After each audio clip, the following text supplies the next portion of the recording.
Recording in progress.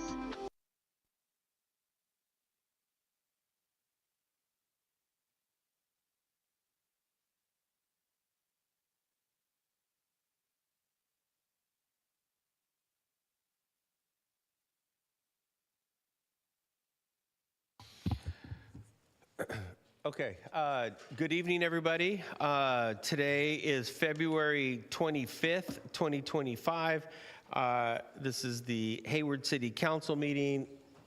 I'd like to call this meeting to order. I'd like to welcome everybody and our guests, and I would like to extend a special welcome back to our former council member, now Alameda County Supervisor, District 2. Elisa Marquez, welcome back. With no further ado, if I can call upon Council Member Bonilla Jr. to do the Pledge of Allegiance. Happy to. Please stand if you're able.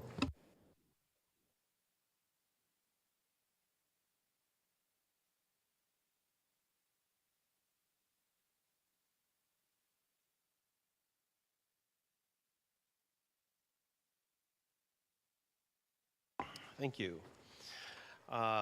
Madam City Clerk, if you can please take the roll. Yes, thank you, Mr. Mayor. Good evening. Councilmember Andrews. Present. Councilmember Bonilla Jr. Present. Councilmember Goldstein. Present. Councilmember Roach. Present. Councilmember Syrup. Present. Councilmember Cermeño. Mayor Salinas. Present, thank you. Thank you. Next item is public comments. This is reserved for anybody in the public that would like to make a comment on something that is not on the agenda. I do have cards here, and they both indicate items on the agenda, and so I will, and I'm referring to Mr. Stevens and then is it Fransky? Oh, okay, yeah, of course. So, and that's item number 7. So we'll call upon you later. And I do have a hand raised, and let me go to online here. Rose A. I believe this could be Ms. Aguilar. Go right ahead. You are correct, Mr. Mayor. I would like to comment on item 4 on the consent calendar. So I am asking if you would kindly pull that so I could make a comment on it. Well, you know, I was just, since you're the only public commenter right now, if you want to make that public comment right now, that would be good. Okay. Let's see. Item 4 is the single family development, which provides 40 market rate homes to the upper income sector of population, which ordinarily would be most welcome in another era or place. But Hayward has already met its RENA goals for this segment of our population. This development will not serve current Hayward residents, and Hayward needs housing for lower income workers living here already. Now I see that this is the final map for this development, so I'm not going to ask you to delay it or anything, but I would like to take you back to the future and imagine what this development could be if the city council had changed the city municipal code to require affordable inclusionary housing or required a new zoning of mixed income residential zones, possibly called planned inclusive neighborhood.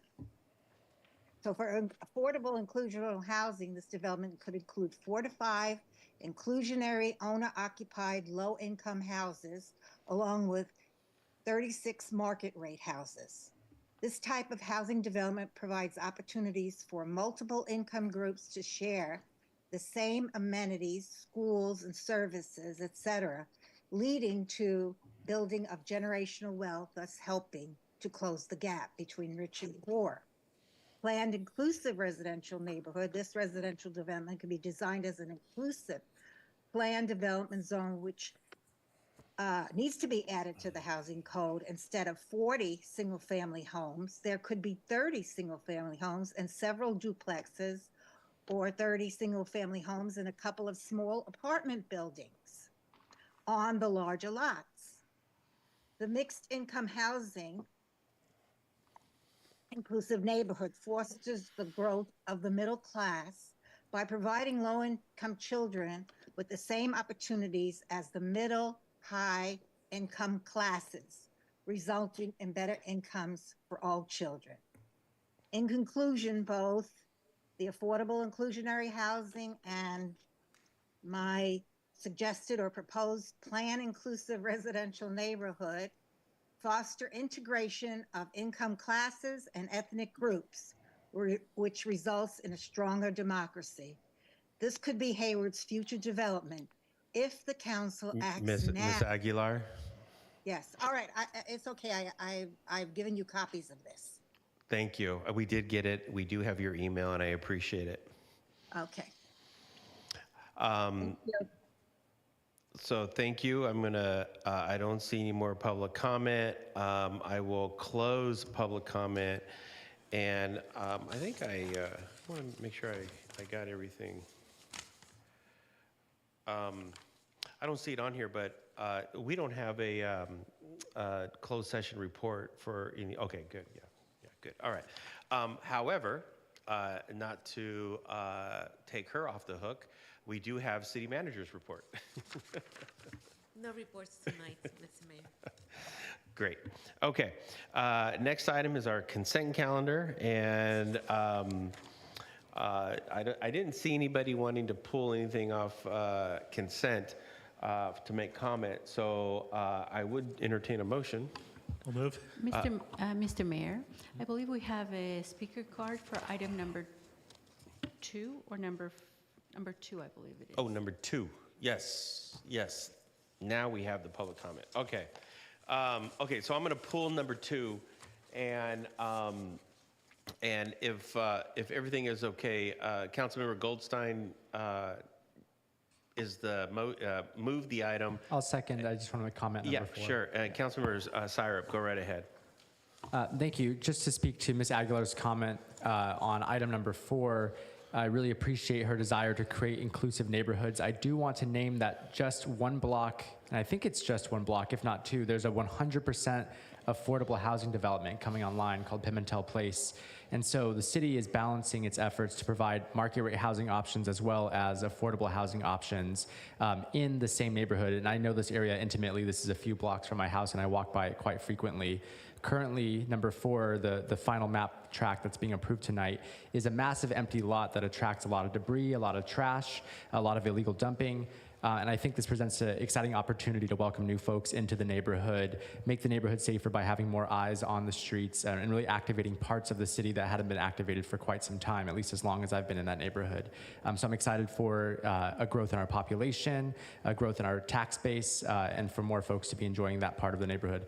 But I really do appreciate Rose's comments, and I think as we move forward, we should think about how we incorporate inclusionary neighborhoods into our strategic plan, because if we did inclusive with this one development, that would have been 5 affordable units, but because we've built a 100% affordable housing development, we now have over 60 affordable units coming online, and my goal is to maximize the amount of affordable units that we're building. Thank you. Thank you. Good comment. Moved by Councilmember Goldstein, seconded by Councilmember Syrup. And if there are no objections, it will unanimously pass. Now I'd like to move on to, no, I'm going to get there. Next, and of course, Madam City Manager, there were no public comments on that. I'm going to close that and then move on to item number 2. And I believe we have a public comment on that. Mr. Stevens, Commissioner Stevens. Thank you, Mayor and council members. My name is Robert Stevens. I live at 26530 Parkside Drive. So when I saw the item tonight, very excited. We're paving our streets. We're improving our transportation infrastructure. Awesome. I think it's much needed. Great work.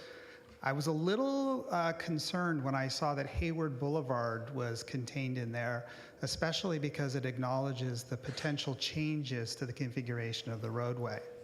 Last week, today, I received a request to go to the Transportation Airport Committee meeting that's going to actually talk about this project. Excited, very excited, because in 2021, I think the city made some really great first steps in thinking about the challenges of Hayward Boulevard and what we could do to make it much improved for all users. I walk it, I run it, I drive it almost daily, so I think I and my neighbors have a really strong understanding of the issues that are there. What I've seen in the information presented to date, I think it addresses some of them, but not all of them. So excited to talk about that. I thank Mr. Ameri for sending me an email tonight expressing that we can still make adjustments and modifications to the plan after tonight. So awesome, really excited about that. I think why I'm here tonight, it's really about, when we do major infrastructure projects, I think transparency is really critically important. Speaking to people on their terms, in their language, is really, really critical. I think, too, when we define a project, I think we need to understand what our objective we're trying to solve for, and then really work with folks to kind of come up with a strategy of how we can develop that and meet them on their terms. So I'm really looking forward to working with Mr. Ameri's staff tomorrow night. I hope the rest of my neighbors come and we can have a productive discussion, and I thank you for your time tonight. Thank you, Commissioner Stevens. I appreciate that. I don't see any more cards. I don't see any other public comment. And with that, I'll entertain a motion from... Sure, I'll move the item. I'll second. Moved by Councilmember Roach, seconded by Councilmember Andrews. And that was the one public comment. So, and if there are no objections, Madam City Clerk, it will unanimously pass. Mr. Mayor, for this item, since it was pulled, I'll go ahead and ask Councilmember Andrews. Oh, roll call vote. Yeah. Aye. Councilmember Bonilla Jr. Yes. Councilmember Goldstein. Yes. Thank you. Councilmember Roach. Yes, with the hopes that the community will listen and actually make it to this meeting, because I think it's been important for a lot of members in the community. Thank you. Councilmember Sayer. Yes. Councilmember Cermeño. Mayor Salinas. Yes, and it unanimously passes. Next, we're moving on to legislative business, LB 25-003. This is the 2025 wastewater revenue bonds. Adopt resolutions authorizing the issuance of sale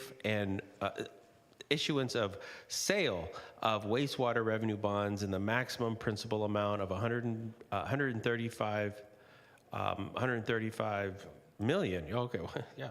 Thank you for that. That's a lot of zeros. To finance capital improvements to the wastewater system, including water resources recovery, facility improvements, and approving related agreements and actions. And this will come to us by our director, Amiri, and our interim finance director, Youngblood, perhaps the only two who can talk to us in the amounts of billions, not millions, or multiple millions, not billions. Thank you, and good evening, Mr. Mayor and council members. I'm going to introduce the item first. As council is aware, Public Works and Utilities is pursuing major improvement projects at the city's water resource recovery facility. The project includes new administration and lab building, as well as major improvement projects at the facility. The improvements required to meet nutrients reduction requirements of the third watershed permit recently adopted by the San Francisco Water Board are currently estimated to cost a total of $498 million. As part of the funding strategy, the city intends to finance the project through a loan from the US EPA's Water Infrastructure Finance and Innovation Act, or WIFIA, which can finance up to 49% of the project, and also publicly sold revenue bonds.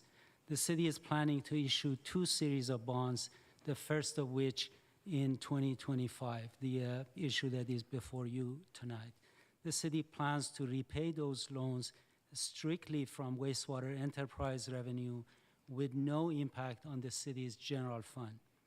Mr. Christian Spranger, a vice president with NHA Advisor, the city's financial advisor, is online from Texas this evening to present the report. Mr. Chris Lynch with Jones Hall Law Firm, the city's legal advisor on the financing plan, is also online to help answer any questions. Thank you. Christian, are you there? Yes. Can you Go all ahead, hear me? please. Yes. Excellent. So good evening. Thank you for the kind introduction, Alex. Good evening, Mayor, City Council, City staff, members of the public.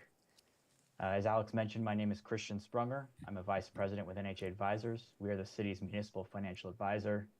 And the presentation before you tonight will be to discuss the proposed 2025 wastewater revenue bonds.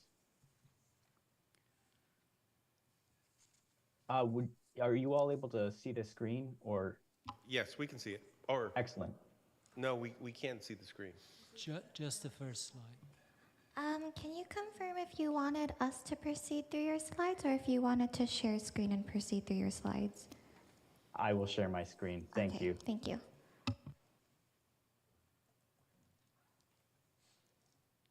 Okay. Sorry about that. Can you all see my screen? Yes. Excellent. This slide introduces the financing team for the 2025 bonds. I'm joined tonight by Chris Lynch with Jones Hall. As Alex mentioned, Jones Hall serves as the city's bond and disclosure counsel, and they worked most recently with the city for the 2023 bonds, the refinancing bonds for the general fund in 2023. BNY Mellon is the trustee for the city's outstanding bonds and will be the trustee for these 2025 bonds. BNY Mellon will help to administer the bonds on an ongoing basis, including maintaining records of bond owners for purposes of sending the semi-annual payments. We plan to sell the 2025 bonds through a competitive method of sale. Under this method, the underwriting firms will submit bids on the day of sale, and then the winning bidder will be awarded based on the lowest true interest cost of funds. Accordingly, we won't know who that winning underwriter is until the day of sale. To provide a little bit of background, as Alex mentioned, the sewer fund is undertaking two large capital projects. These two combined projects, the admin and lab building project, and then the phase 2 project, are expected to have a combined cost of $498 million. That's inclusive of capital costs, contingencies, and financing costs. In order to address this funding need, NHA Advisors assisted the city with preparing a plan of finance that includes a combination of funding sources, reserves, bonds, and a WIFIA loan, as Alex mentioned. Additionally, the city was recently awarded funding as part of the 2024 Water Resources Development Act, or WRDA. The expected sources of funding are shown there in the pie chart on the right. Tonight's item is specific to the green slice of pie there, the 2025 bonds. We're seeking authorization to issue the 2025 bonds to provide approximately 26% of the required project costs and also reimburse the sewer fund for $12 million in reserves that have been expended to date. In addition to the 2025 bonds, we're in the process of negotiating a Water Infrastructure Finance and Innovation Act loan, or WIFIA loan. That's expected to fund approximately 49% of those eligible costs, of the project costs. And then Alex mentioned the third funding source, the future 2027 bonds. That series right now is expected to fund approximately 17% of the total cost, but that's going to be sized up or down, hopefully down, depending on how actual costs come in. The 2025 bonds are structured with a standard sewer revenue pledge. They'll have a 30-year maturity with a fixed interest rate. The interest rate on the bonds won't be known until the morning of bond sale, when we will receive the bids from the underwriters and the rates will be fixed. The bonds will have a standard 10-year par call, which means that after 10 years, the city will be able to prepay the bonds without any penalty. The anticipated annual debt service payment on the bonds, that's principal and interest combined, is approximately $9.1 million annually. In the chart on the screen, you can see the purple series. That represents the anticipated structure of the 2025 bonds. And generally speaking, we're structuring it for aggregate level debt service, with a notable exception in 2034, where it drops off to be an interest-only payment in that year. The reason being that the WIFIA loan debt service is expected to commence that year, and so the 2025 debt service is reduced slightly to create some capacity there for that payment to come online. But after that, the payments ascend then back up to about $9.1 million annually through the final maturity in 2055. The bonds will be issued to raise approximately $130 million in proceeds. Based on the current market preference for a slight premium, I expect that to result in a bond par of about $125 million. But the resolution before you tonight identifies a not to exceed amount of $135 million. And the reason for that is just to provide a little bit of flexibility on the day of sale for a bidder to come in with a really aggressive bid with, say, a discount structure that would, in that case, we would have the higher par, but a lower overall true interest cost. As shown in the two gray series stacked on top of the purple series, that's how we anticipate structuring both the 2027 bonds and then the WIFIA loan. The aggregate structure has ascending payments from 2026 through 2038, and the reason for that is just to allow those debt service payments to ease in over time, allowing the city to raise sewer rates in a consistent and methodical manner to ensure debt service coverage during that period. This slide summarizes the key documents for consideration as part of tonight's agenda packet. The resolution before you gives the city manager the authority to issue the bonds, provided the final pricing is within the not to exceed amounts, a par equal to or less than $135 million, and a par equal to or less than, a true interest cost equal to or less than 5.25%. Similar to the par being set higher than we expect it to be, the true interest cost not to exceed is set higher than we expect it to be based on current market estimates. The indenture of trust formalizes the relationship between the city and BNY Mellon, who will serve as the trustee on behalf of the bond owners. This document describes the key terms of the 2025 bonds, including payment, prepayment provisions, the rate covenant, and other covenants and obligations associated with the bonds. Among these covenants, a key covenant is in the indenture is that the city will raise sewer rates as needed in order to provide debt service coverage of 110% of debt service in any given year. The notice of intention, the green box there in the top right, and then the notice of sale, the darker green box there on the bottom left, those are marketing documents that notify market participants of the upcoming sale and establish the terms and conditions of the sale and the award of the sale. The preliminary official statement in the middle there in the orange, that's the primary disclosure document, and that provides information about the terms and security of the 2025 bonds. It provides general information about the city, more specific information about the operations and finances of the sewer fund. Federal securities law requires the city to use this document to disclose to all the material facts pertinent to a bond investor's decision whether or not to buy the bonds. The document that's included in the agenda packet before tonight has been reviewed by city staff and the city's financing team for completeness and accuracy of disclosure. Finally, the continuing disclosure certificate is appended to the back of the preliminary official statement, and it sets the covenants the city will make to provide annual disclosures to bond investors, as well as notice of the occurrence of any significant events affecting the bonds. This agreement in the continuing disclosure certificate is very similar to the already in place agreements that the city has with bond owners on their outstanding debt. Assuming the 2025 bond sale is approved tonight, we would begin marketing the bonds and then targeting a bond sale in mid-March and then a bond closing late March. At the time when the bonds close, that's when the funds are delivered to the trustee and available for city use. In addition, as has been mentioned, we are in the process of working on a WIFIA loan. We anticipate bringing that WIFIA loan to City Council for consideration in early April. And then if approved, we would move toward a closing of that loan in mid-April. And with that, I'm happy to answer any questions you may have at this time. Thank you. Appreciate that. First, I'd like to ask if council has any questions. Councilmember Roach. Thank you. Thank you for the presentation. I wanted to ask, just for the sake of the public, if Dr. Murray could give us just a quick recap in sort of layman's terms about why we're needing to do this, just to sort of bridge the gap between the long discussion we had last week and why we're doing this tonight, because that was a very technical presentation, which is what we're doing tonight, talking about bonds, but the reason why we're looking to seek approval on this. So the water board, the San Francisco Regional Water Board, has been for a while concerned about the amount of nutrients that remains in treated wastewater. So after some events that recently happened in Lake Merritt and also in San Pablo Bay, San Francisco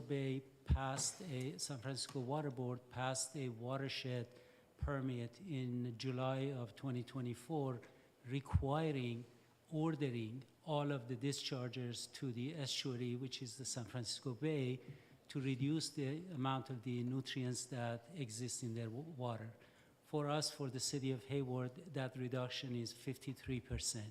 In order to meet the requirements of the order from the water board, we have to implement these improvements that are unprecedented in cost in the history of the city. $498 million is the total estimate. The largest projects that we have done in the history of the city of Hayward has been less than $100 million. So it's like 5 times more than the most expensive projects. We have no choice but to go ahead and implement the project. We have done all that we could to push back individually and collectively with other discharges, other wastewater agencies and cities, and we have not been successful. Thank you very much. I wanted to make sure we got that out there. And then my other question is, you said at the last meeting that there simply were not any state or federal funds or grants opportunities, that everything is either dried up or they're not available for this project. And so I know why we're going forward with our sewer rates and the bond the bonds at this point. But will there be, things might change. I mean, will we continue to look for those available grants so that if those become available, we can pivot and potentially not need to do the 2027 bond issuance? We absolutely will. That is the idea. We are working with our other agencies, our colleagues, to make sure that we pursue those. We go to water board meetings whenever we can, reach out to other elected and appeal to them to make sure that the funding is going to be available again for these kinds of work. Thank you. Thank you very much, Dr. Murray. Thank you, Mayor. Councilmember Andrews. Thank you, Mayor. Thank you for the presentation to our consultants and staff.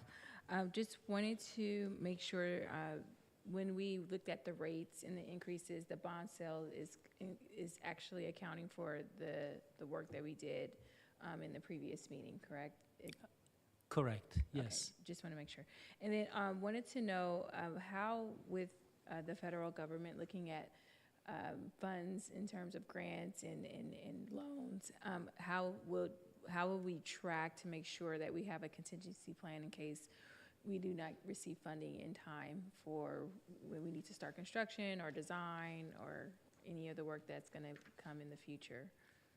So we have frequent bi-weekly meetings with US EPA, and at every meeting they have told us that the funding through WIFIA is going to remain available for us.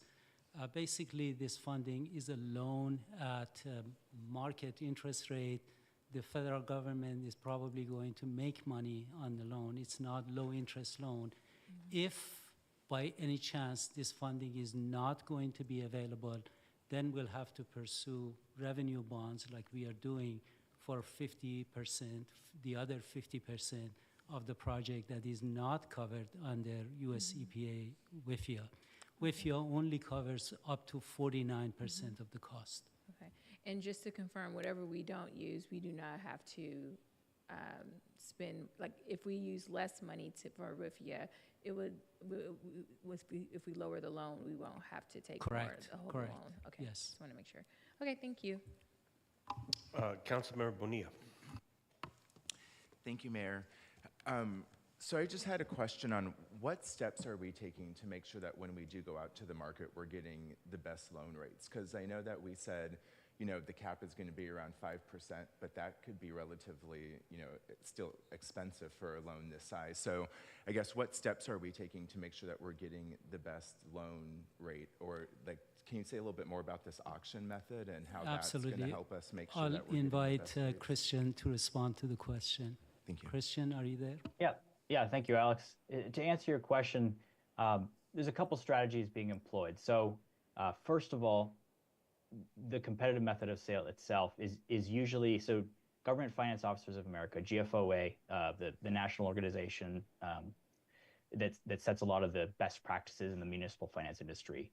They recommend that for a financing of this type, so a standard pledge, a 30-year debt, generally level, a very strong credit rating, you would go with a competitive method of sale to minimize your cost of funds.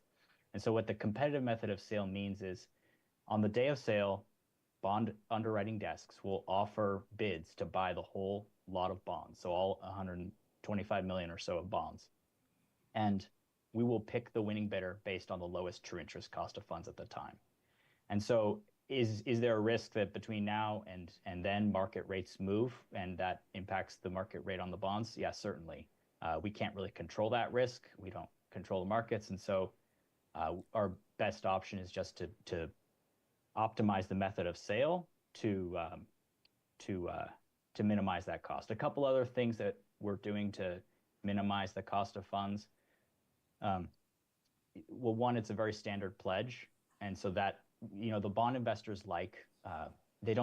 if you have a story bond, which is a bond that has a lot of details about what the structure is and what the security is, then often you pay a higher interest rate, all else being equal, just because bond investors like bonds that are uniform. So they like sewer revenue bonds that are a standard sewer revenue pledge. And so the structuring itself is targeting trying to lower that cost of funds. A third thing I'll mention is that as of this morning, the sewer fund has a public credit rating with S&P, AA+. So that's a very strong credit rating. I expect that to garner a lot of market attention. As far as just the pricing the bonds and making sure that you got a good deal, we look at market comparable sales, so other tax-exempt municipal bonds selling in the market with similar ratings, similar maturities, and we measure what your sale might look like. As of today, based on today's benchmark and recent comparables, I'm thinking your rate's probably somewhere in a 4.25% to 4.5% range. So it's a little bit below the 5.25% true interest not to exceed number that we're giving you. And the reason for that, as I mentioned, is just to provide some flexibility. So if the market makes a move in the next 2 weeks between now and bond sale, we want a little bit of flexibility to still have the ability to do the deal if needed. Thank you. That makes sense, because my next question was going to be kind of based off of what we're seeing in the market. What would we expect the true interest rate to be? And I think you just answered between 4.25% and 4.5%, so that makes a lot of sense. And then I know we'll talk about the WIFIA loan later, but if the WIFIA loan is at market rate and we're not going to get any kind of low interest discounts or anything, what would be the benefit in going with the WIFIA loan versus looking at other financing options that would be at market rate? So there are some flexibilities that we enjoy if we go through WIFIA. For instance, it would allow us to defer payment of the loan up to 5 years after the construction has been completed. Got it. So the repayment terms are a bit more flexible. Correct. Got it. And those are my questions. Thank you so much. Thank you. Councilmember Goldstein. Thank you, Mayor. And thank you for that comprehensive report. So if I understand correctly, the bond sale happens and then the closing happens a week or two after. Is that timing correct? Correct. And Mr. Spranger, maybe you want to comment? That's correct. 2 weeks, typically 2 weeks after bond sale is closing. And so you've got 2 weeks to look at all of the offers and decide which one's going to give you the best return, right? So you're not rushed. You get to take your time to figure out who the best buyer is, the best investor, right? To clarify, so on the morning of sale, we'll receive offers from the market. It could be anywhere from 3 to 15 offers. Just hard to say how many offers come in the door. We will need to give the winning bidder award that same day, because then they need to go to their investors and lock in those rates with their investors. So we will. It's a mathematical calculation. You just calculate the true interest cost based on the bids, and the lowest true interest cost will win. And so it's something that we would know fairly quickly once we receive all of the bids. Okay, so it's not like a real estate transaction. It's truly a finance transaction, and part of the reason why you've done all this due diligence and all this documentation is to make that process simplified. People know what they're going to get, they know what they're bidding on, and you know what those offers are going to look like when you get them. Is that right? Kind of similar to a construction bid, yes. Okay, all right, very good. And my last question is the rates that we talked about in our last session, those were specifically for this project, the rate increases that we talked, and for the benefit of our public, would you mind just recapping in general what those rate increases are going to look like? So the rate increase for the first year is 12% increase in total revenue, and then that increase is distributed differently. Like single-family homes, for instance, will pay much less than 12%. Restaurants pay only 1%, but the overall revenue is going to be 12%. In years 2 through 5, all increases are going to be 12% a year. And then after that, after the first 5 years, we expect the increase to moderate to about 5% and then 4%. Great. Because of the council's support and leadership, we were able to get the rating that was mentioned, AA+, because now the investors have confidence that the city is able to meet all of those payments and have good coverage. So I really appreciate the support that you provided last time. Very good. Yeah, the city working as a team does the hard work to make sure that we are managing our finances very well. Right. And so I appreciate staff involvement in that. I would also like to point out that while putting figures out there that this is 5 times the size of any project we've ever done in history might be a little scary for people, and when they hear that rate increases are essentially covenanted, guaranteed in this financial deal, it might be a little unsettling or scary. And when they hear 12% increases, they might be feeling like, wow, that sounds like a lot. But the actual dollar amount that we're talking about is pretty small, isn't it? $2 or $3 a month, yes, correct. Right, exactly. So I just wanted the public to be aware we are working hard to manage this project well. And Director Amiri, you and your staff have done an outstanding job. I'd like to compliment our finance team. Thank you, sir. Thank you. Thank you. I don't see any, Councilmember Cermeño. I don't think the buttons are working, are they? Thank you, Mayor, and thank you for the report, Alex. I was also going to ask about the 5.25% and hoping that we can get something lesser. I probably will receive some emails tomorrow about how is this going to affect the general fund.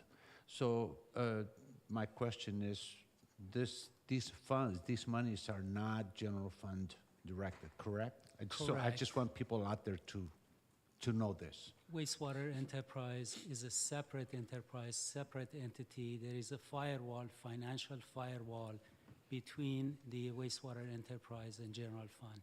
There is no use of general fund monies. Right. And thank you. Thank you for a good job on this.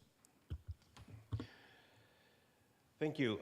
So I don't see any other questions, so I'd like to close council questions, move on to public comment. Let me see. I don't see, I don't have any cards here. I don't see any public comment online, so I'd like to close public comment. And now I'd like to return to council discussion and or a motion. I'll second. Moved by Councilmember Zermeño, seconded by Councilmember Andrews. And if there are no other questions or comments, Madam City Clerk, could you please take roll?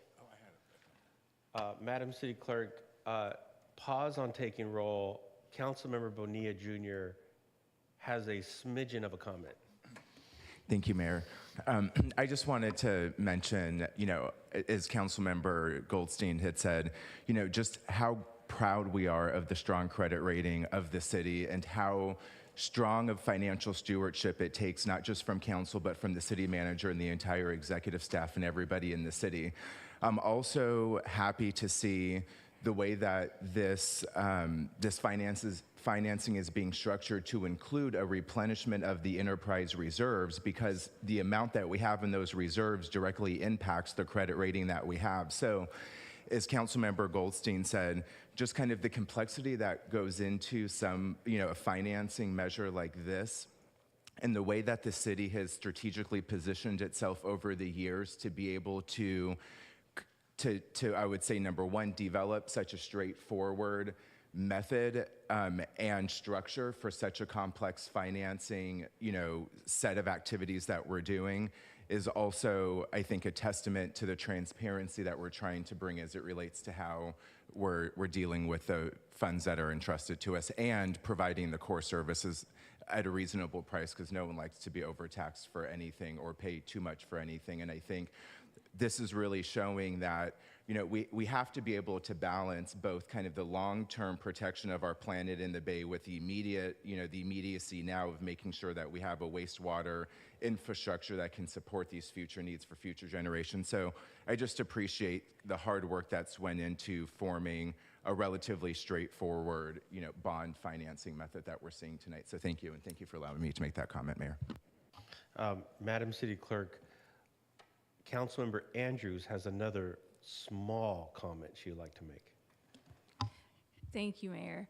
I just also wanted to thank staff for providing this report, but also want to call on our residents to reach out to the state regarding these requirements and the reason why we're doing this project. They are demanding that we reduce our nutrient levels, which requires an extreme amount of funds in order to meet this in 10 years, which as we know, is very difficult to make improvements to plant processes at our wastewater treatment facility. This is not an easy feat.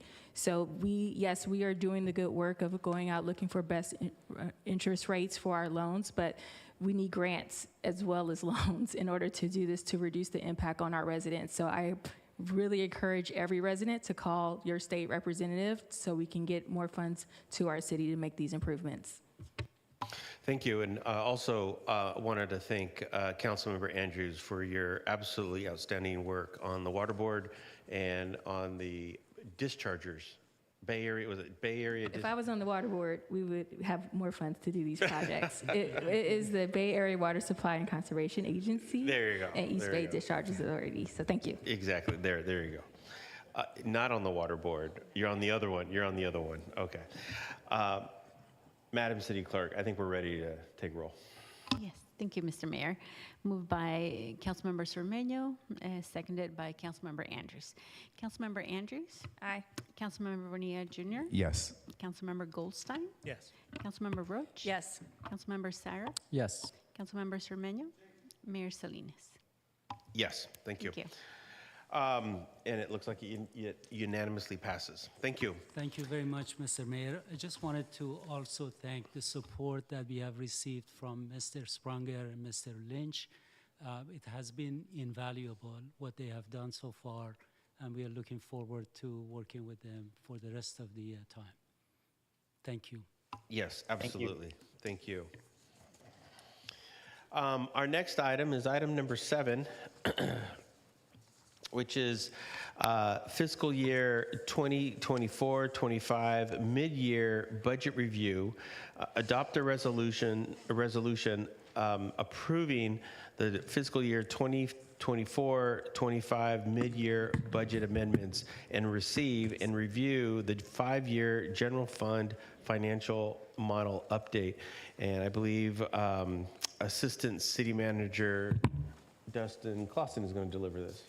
Good evening, Mayor and Council. Thank you for the opportunity to present our fiscal year 2024-25 mid-year budget review and adoption, and also a quick snapshot of the general fund 5-year forecast moving forward.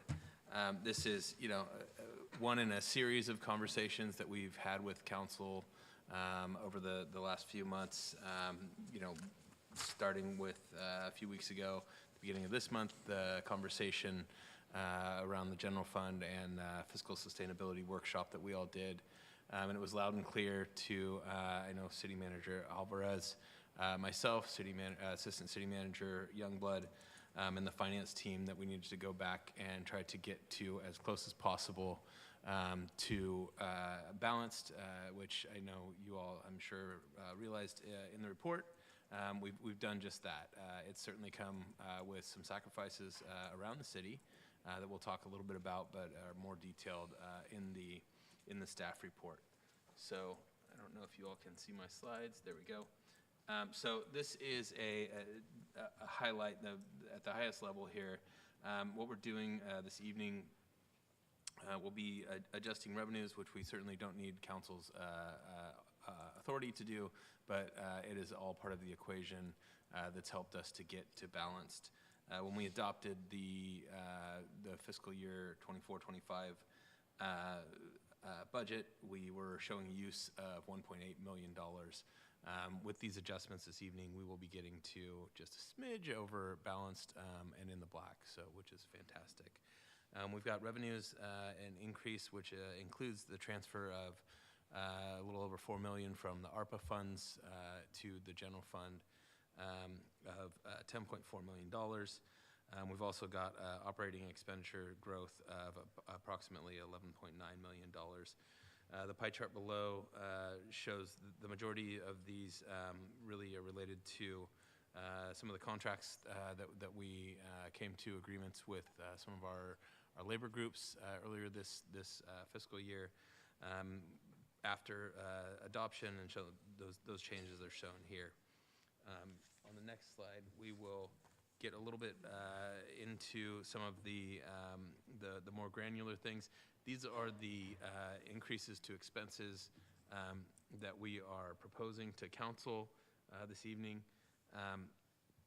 I will highlight the majority of these are dollars already out the door, much of which was related to the election of 2024, and then also the districting process that we all suffered through the middle of last calendar year. The ones that I will draw your attention to, some outside inspection fees and plan check fees for $500,000. These are incredibly necessary. We've already collected these fees from developers, and so now we need to make sure that we are able to provide the service that we've promised. The other couple are related to vehicles. The $400,000 there at the bottom of the chart there was for a ladder truck for our fire department that was stuck.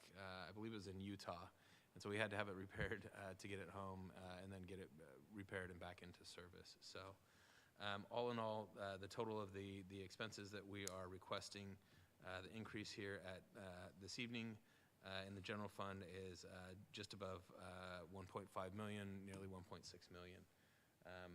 I will say we had requests of much greater than that, and in partnership with the executive team and at the city manager's direction, we were able to get it down to a number that we've been able to try and manage. So this next slide shows you the whole equation. It's got a breakdown of the additions to the revenues that we are, I should say, adjustments, because you'll note the real property transfer tax we're reducing by about $2 million because we're just not seeing the amount that we anticipated or budgeted. We also are seeing some good growth in our utility users tax and in our franchise fees, where with the help of Director Ameri, we were able to really refine that number and put good, better numbers to the budget here. All in all, I'll draw your attention to the bottom right. The 226,708 looks very similar to the 226,775 above, showing that we are better than balanced at the mid-year. The other number I want to draw your attention to, we've got a $3.4 million savings that we are projecting to do a hiring deferral in the fourth quarter of this fiscal year. We are certainly, not thrilled about that, but it's what it's going to take. There's only so many levers that we can pull, and in order to get to where we were balanced, that's one that had to be a part of the equation. So we will certainly work with the departments around the city so that we can minimize impacts to not only services but also to the structure of the organization as well. So on the next slide.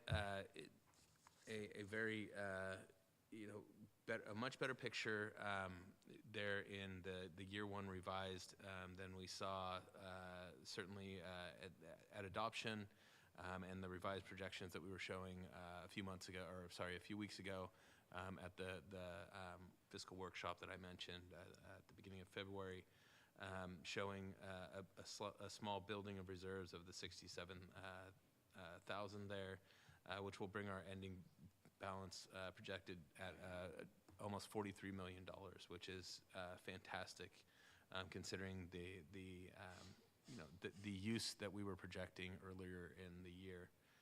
We're continuing to refine years 2, 3, 4, and 5. We expect revenues to be a bit flat from fiscal year 24-25 to fiscal year 25-26. May look odd, but we don't expect to have another boon like we did from the $4 million from ARPA funds in this next year. Certainly we'll take it, but we can't count on it. And so that's why it may look a little different. We expect to do some work here on the expenditures as well in the coming years. I know we've already sent out instructions with a request for departments to go through an exercise to consider 2% reduction to see what that may look like and how that may help the city to balance its budget and make for a brighter fiscal future for everyone. As I mentioned, we'll continue to work on that, but it's a challenge that we've all faced, we'll continue to face, and we'll continue to take it head on as we have in the past. That's sort of that for the general fund portion of the presentation. This slide shows these changes are net, so revenues and expenditures all sort of lumped into one. There's a net change in the CIP, a reduction of $584,779 in expenditures, expected expenditures, excuse me. And then we've got a net increase of nearly $2.2 million for all other funds. In that other fund number, I want to call your attention to the Measure C and Measure K1. Both are lumped into that. You all may remember on May 21st, Council took an action to approve $3.2 million to close out the Fire Station 6 and Training Center, and sort of put the final chapter on that book and move forward. The other amount that's in there of note is the $1 million contribution that staff is recommending to council towards St. Rose Hospital. I think folks are well aware of the challenges that St. Rose faces and the necessity that the community need that exists relating to St. Rose. I know we've got some folks in the audience that may be happy to answer questions that council may have related to that. So I will leave that there. I believe that's sort of, so before I get to my recommendations, I certainly wanted to thank our finance team who helped an old dog learn old tricks. It's been a while since I've been highly involved in the budget, but we had Deputy Director Christina Crosby, Acting Budget Officer Nick Mullins, and analyst Francesca Hatfield, as well as Administrative Secretary Chrissy Mello, really coming through with a huge assist to get me back into it for a couple of weeks and then back out of it. So we're recommending that council adopt a couple of resolutions to amend the fiscal year 24-25 operating budget, as well as the fiscal year 24-25 capital improvement budget.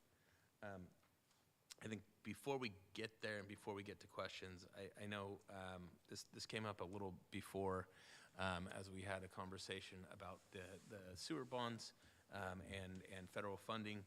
I wanted to, at City Manager Alvarez's urgence, bring some information to you all, as I know you have had questions about potential exposure should the city, should the feds turn the faucet off entirely, and what that may, the impacts that may have on the city today and then looking into the future.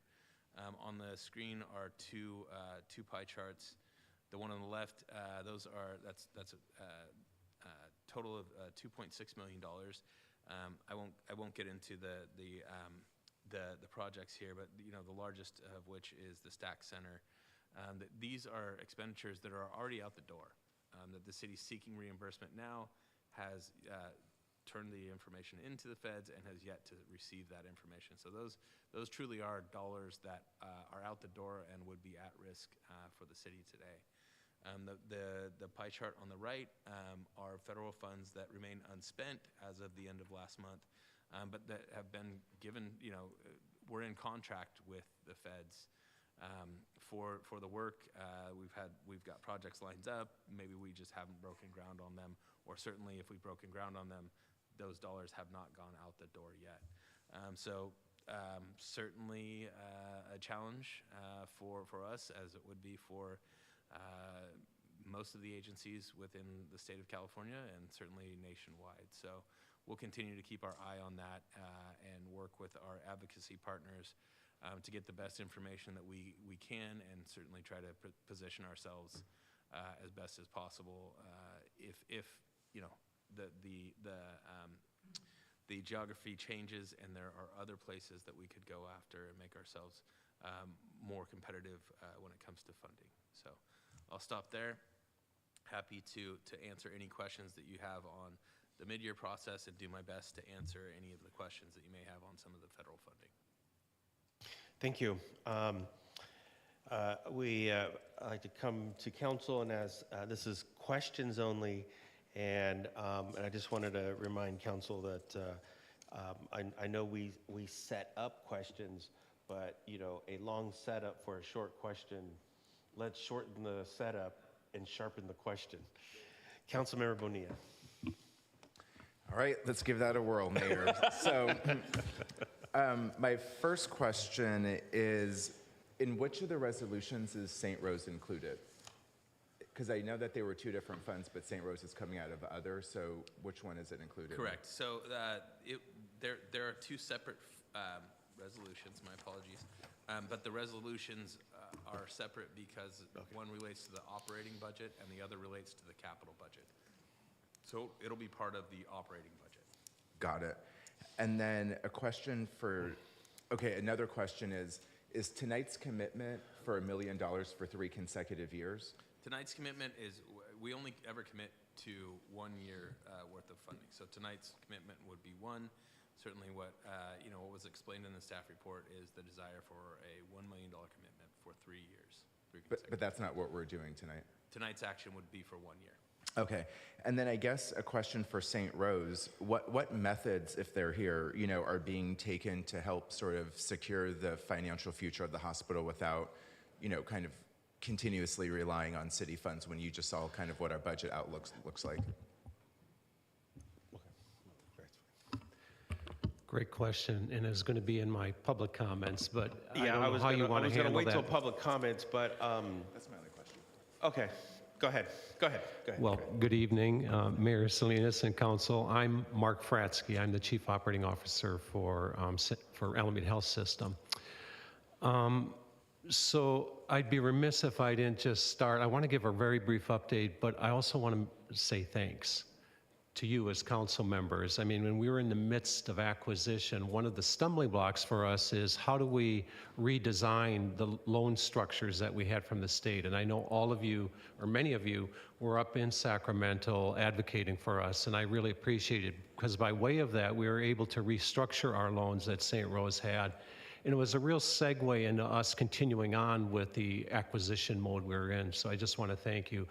I want to thank Mark Friedman in the back and the Eden Healthcare District for their advocacy, their donation this year, as well as Supervisor Marquez in the county, who just today donated, I should say, we don't know if it's donation, but $1 million towards St. Rose as well. So, and then Stanford Healthcare has also stepped up for $1 million over the next 3 years. And I can't tell you how important that is and how much we appreciate it. So thank you. To your question, I just want to maybe tell you about 4 things that we're really working on. First, we have to bring stability, right? We've got to really, I've heard a lot about revenue and expenses, and that's what we're working on. How do we control our expenses, but how do we grow? And so what I really want to talk about a little is growth, because we can't cut our way out of saving St. Rose. There has to be some focus on growth. So our new subacute unit, it's 29 beds, is opening. It is open. We've got state licensure as a skilled nursing facility. We need to admit a few patients. Then we can go for subacute licensure. So that's underway. It's a 29-bed unit. We expect it to be full. And we know it'll have a positive impact on the financials there. We also have submitted an application to the state to have our $17.5 million distressed hospital loan deferred for this year, and hopefully we can defer it forever if we continue to be on the trajectory we are. This year we know we're projecting a loss at the hospital yet. However, we think we've got a good chance to break even, and I won't get into all the details of that, but it's only through the support everybody's given that we're able to possibly get there. Also, the state has Proposition 1 funding. I don't know if you've heard of that, but in 2024, the state passed a proposition that allows healthcare facilities to access government or state money for the development of mental health programs, the development of mental health facilities. We sent in an application to the tune in a request of about 30 to 35 million for St. Rose for 2 programs. One, our geropsychiatric program, and secondly, a medi-psychiatric program. So we're hopeful that we can create 2 28-bed units in the near future. We should hear about that in April, May. And if we get that, that'll be real exciting, because with that, there's a big need, of course, but also there's jobs for the community, which we're really excited about. Lastly, we just transitioned some of our capital that was designated for St. Rose, originally for the geropsych unit. We're going to put about $4 million up for remodeling of the cardiac cath lab there, which is one of our better programs. We see a lot of patients that come in for cardiac care, and we feel by way of doing that, it'll continue to grow that program. So a lot going on. There's a lot I'm not mentioning because I could take longer than the 3 minutes I'm allocated. So, but I just want to end with a big thank you to all of you tonight, and hope we can continue to stay connected, because we love that hospital, and I know what it means to all of you, and we want to make it work. So thank you. Thank you. Thank you. Councilmember Andrews. Thank you. I was actually going to ask about the sustainability plan. As when we were requested for $250,000, one of the questions was, were we going to receive a sustainability plan from St. Rose on how they were going to sustain themselves in the future? So now that we know it's going to be more than 250, I'm hearing the ideas that are coming. That's great to hear. Will we be able to see the full plan at some point before we have that as a recommendation from staff? Thank you for the question. We'd be happy to give you an entire idea of all of the ideas we've got coming in terms of our strategic initiatives related to St. Rose. much of it, though, is dependent on the money that's coming in the door for us to be able to do that. So the importance of this is really high on our list. Okay. And then one other question that I'm happy to hear about Stanford and Yeah. working with you all. That was one of the questions I had previously, but wanted to know if we are looking at other foundations as they are also connected to those organizations. We are, and that won't end. We'll always be looking to others to help support us until, and if we get to real solid ground, which we believe we will do. Okay, thank you. And then the question for staff, you're good. Okay, That was off any the other staff. questions before I sit? You'll have more. Okay. Okay. Well, I can bounce up and down, so Okay. thanks. All right. Wanted to ask just a clarifying question on the cuts that we're looking at. We were looking at mainly what department budgets were we looking at in terms of looking at some of the cuts that we were making in terms of getting to these numbers that we are seeing right now? I don't have the specifics in front of me. I know we received asks of well above $2 million, and I will keep it simple and say, for the most part, if the dollars weren't out the door, we said no. Okay. Do I think that is well liked? No, I don't. I know it's not. I've heard as much, but I think that folks understand. It's what we've got to do. To get to balance, and they understood that was the mission. And do I think that we'll have plenty more conversations as we move forward? Absolutely. And just to confirm, we're moving forward with mission critical positions, things that will help the actual budget, and then also confirm we are keeping all the essential services that are going to benefit the community, correct? We do not plan to cut any services. Okay, thank you. Thank you. Good questions. Councilmember Goldstein. Thank you. Yeah, good job on pulling all the levers there, and glad to see that we're on track with things, or getting closer to being on track. Notwithstanding whatever undulations we might see from the federal side, but I'm curious. You mentioned about a ladder fire truck needing repair and replacement from a trip to Utah. Why was the truck in Utah? I can't answer that. I'm certainly happy to get you some information on what may have been going on. It could have been mutual aid that they were out on. It could have been possible that it was headed to somewhere else for a bigger repair or an upgrade, and made it only part of the way. But that's speculation. I'm happy to get some information from either fleet or our fire department, or both, and get back to you. Yeah, I'm just curious, but I mean, I realize in a mutual aid scenario, there's going to be probably not very many ladder fire truck rental units in places like Utah. Okay, all joking aside, I think we want to, find out what happened there and mitigate the risk of something like that happening again. Sure. Those ladder fire trucks are very expensive. So anyway, that's it. Thank you.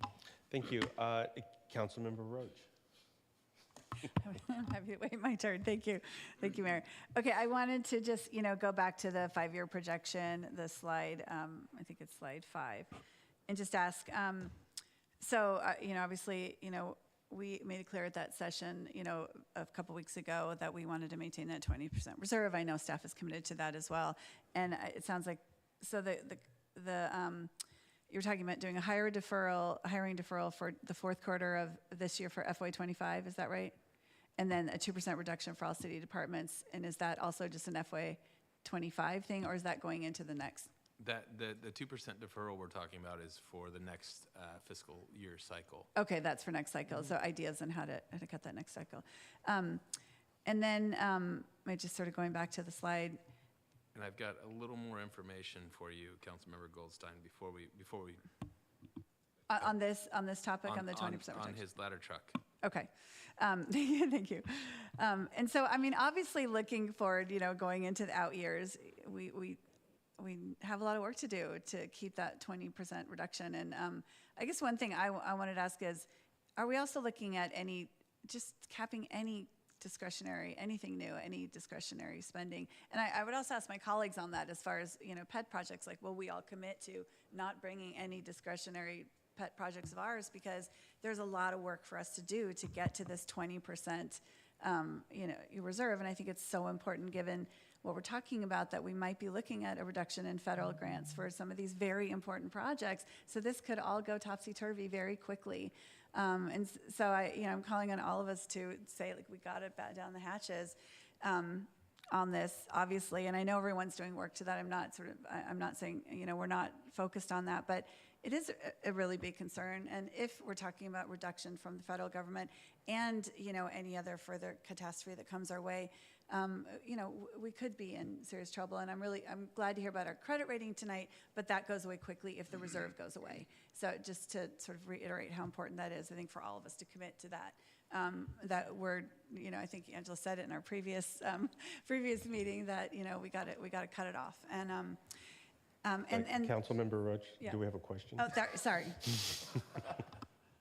I wanted to bring that up because I did want to ask St. Rose that you can see where we're headed in our own budget. And, this request, I know, doesn't come lightly. I know this is what St. Rose needs to, to sort of move forward.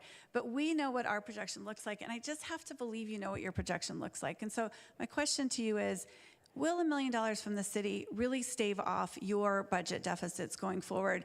Because you must know what that looks like at this point. And so I've heard some general answers on what your plans are to potentially bring in revenue, but it still sounds pretty vague to me. And so while I am so supportive, and I am, I've shown up at all these things, so supportive of St. Rose, I am concerned about, is our money going to something that's really going to stave off this, the kind of budget deficits we're all looking at? Absolutely, and let me tell you how, maybe real briefly. The $1 million you give will be matched by another $1 million through IGT, Intergovernmental Transfer Funds.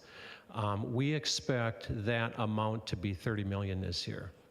So every $1 million given gets matched, and we have to, as part of our match, we need to raise 15 million of the 30 million. The government matches the other 15 million. So as you can see, the importance of it, and the people who are providing donations now, they know that's going to double. So that and the IGT funding comes every year for us. It's an opportunity every year.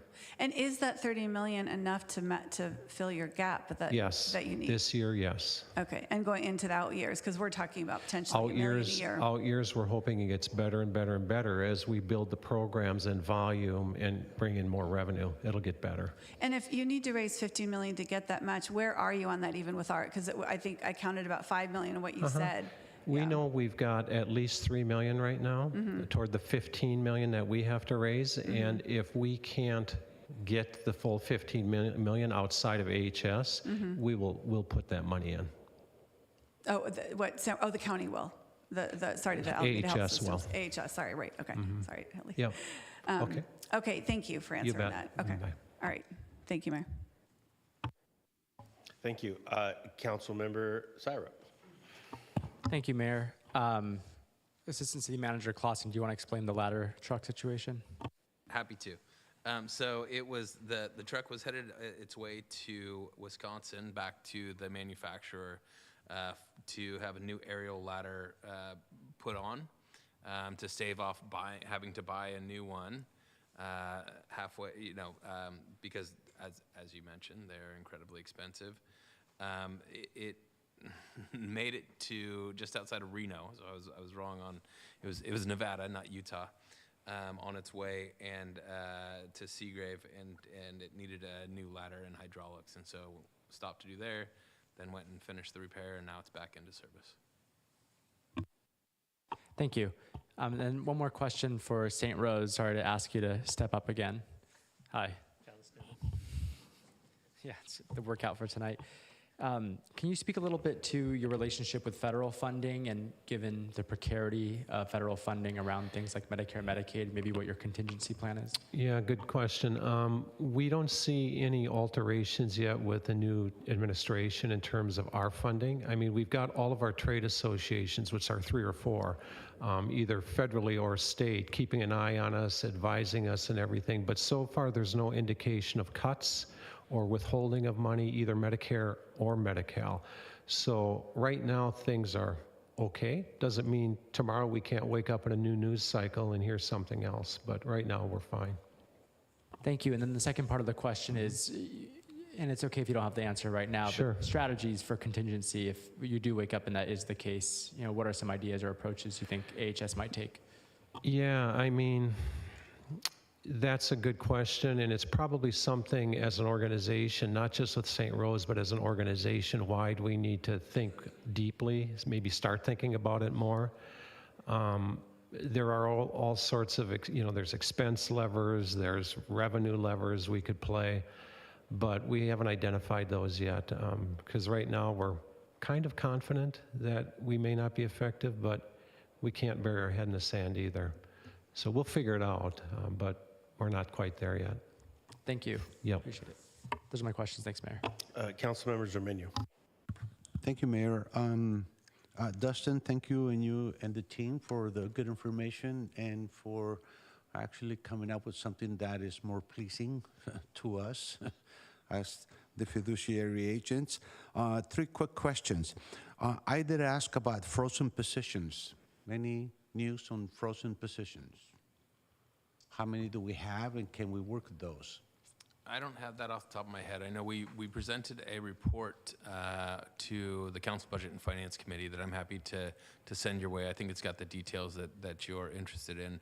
I think at this point we had a vacancy rate of approximately 10% of our workforce. That doesn't mean that all of those positions are frozen by any means. I think the only frozen positions that I'm aware of at this point are the 5 positions in the police department that date back, I think, to either during the start of COVID or the middle of COVID there. Okay, I saw that as helping us a little bit. Okay, next one. Your chart shows a loss of retail property transfer tax. How did that come about? Yeah, so the real property transfer tax, we're just not seeing the volume of sales that we have in previous years. My guess is that's related to interest rates, and so folks aren't in the market at the same level that they were a year or 2 ago when interest rates were lower.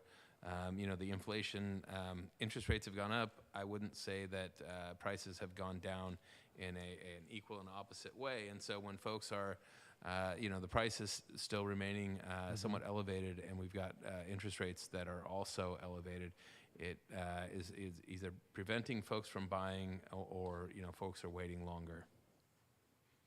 Okay, all right. And I guess this is a question for our attorney. If we go ahead and vote for this and it includes a St. Rose, quote unquote, donation of $1 million, should I recuse myself because I am on the St. Rose board? St. Rose Foundation board?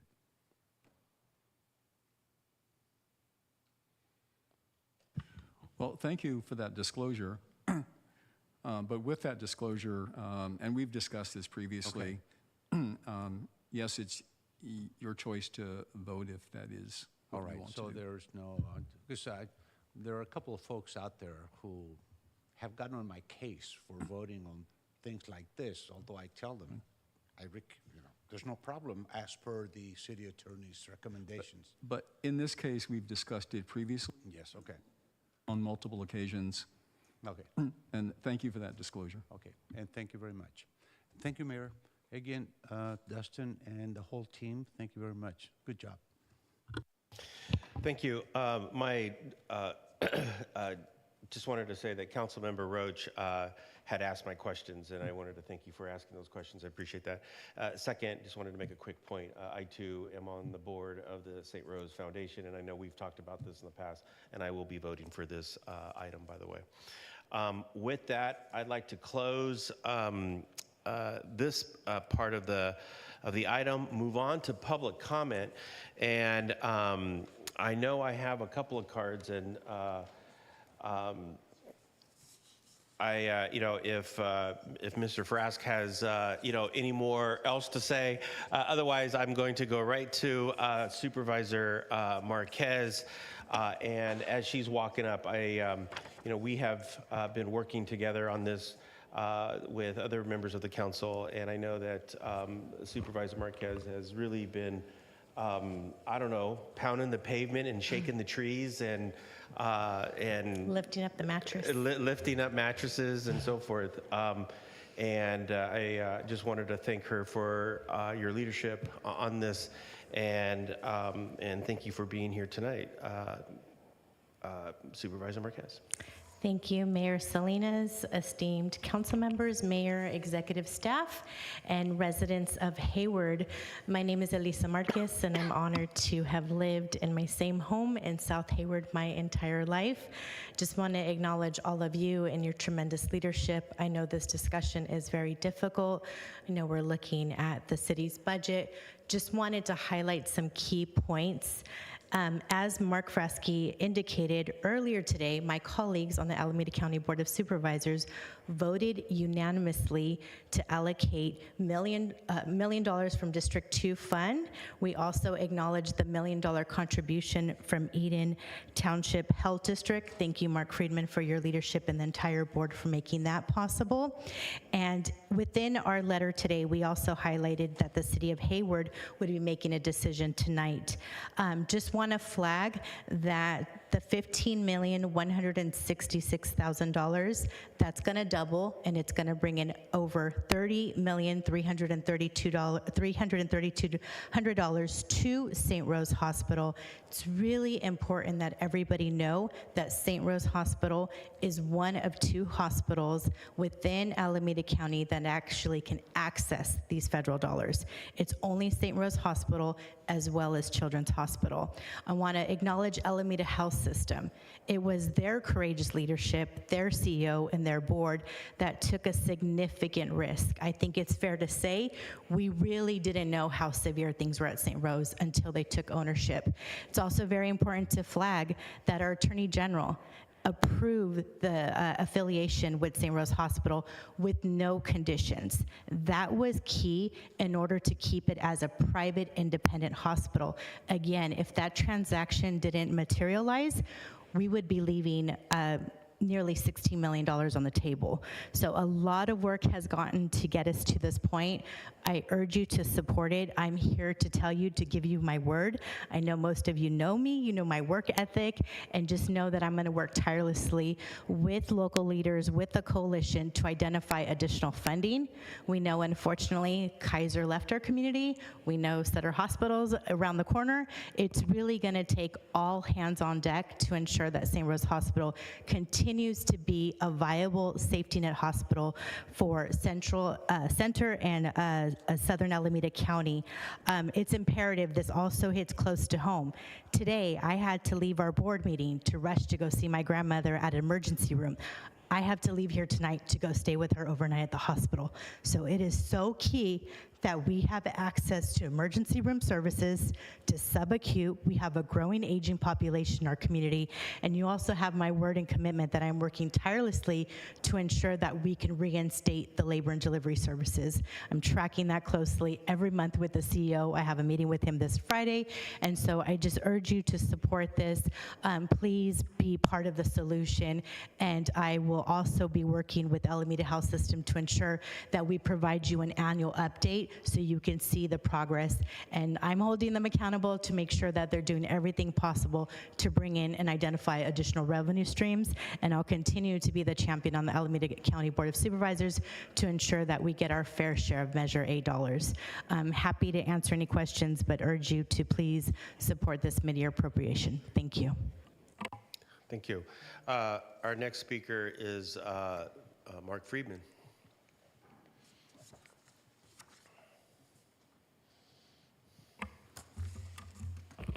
Thank you, Mayor, Council, City staff. I'm Mark Friedman, the CEO of the Eden Health District. I'm here to thank you for the deep partnership our district has had with the city over the last years. The leadership that the city showed in the fire department in initiating the largest testing center in the state of California for COVID, and our ability to help maintain that through a large grant we made early in the pandemic was key to this community and the broader community and county being able to weather those tremendous challenges. Also, the vaccinations that took place there, also key to weathering the pandemic. Our other partnership has been on the St. Regis project, where we made a significant grant, and then also the study of St. Rose's sustainability that the city contributed to, and with many others, in order to get to this point we're at, where we were able to save the hospital and transition to the governance of Alameda Health System. So I'm really grateful for the leadership you've all showed. In terms of some of the questions, Councilmember Andrews was an excellent question about foundations. 2 months ago, we had a meeting at the Eden Health District offices with 4 of the leading foundations in the region. Mayor Salinas testified, Supervisor Marquez, and Alameda Health System CEO was there. We're following up to try to turn those conversations into cold cash, and we know we have that goal of meeting the IGT match. We're a small district. Our total budget is not much more than $5 million. Yet we contributed $1 million, and like the city, we are only making a 1-year commitment right now. We want to see how things go, how the transition works out, what the sustainability is, and we're fully prepared to extend into future fiscal years if it's needed, but not indefinitely. At some point, the hospital has to stand on its own and be sustainable without other governmental entities always having to come to the rescue, which I think Councilmember Bonilla pointed out quite well. So we're in this for the mid-range, for the transition, for the sustainability, and we really appreciate your leadership and your considering of contributing $1 million. Thank you. Thank you. Let's see. I don't see any more comments in the chamber. There is no comments online. So I'd like to close public comments and turn to Councilmember Bonilla. Thank you, Mayor.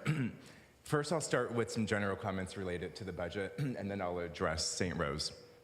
I'm glad to see that we have a balanced budget, knowing that it took a lot of dedication and hard work to get us here. But I also know that we're building the muscles that we need to be able to make sure that we have strong physical health in the city going forward. So the activities that we're undertaking now are really, I think, going to help us be positioned in a strong way in the future.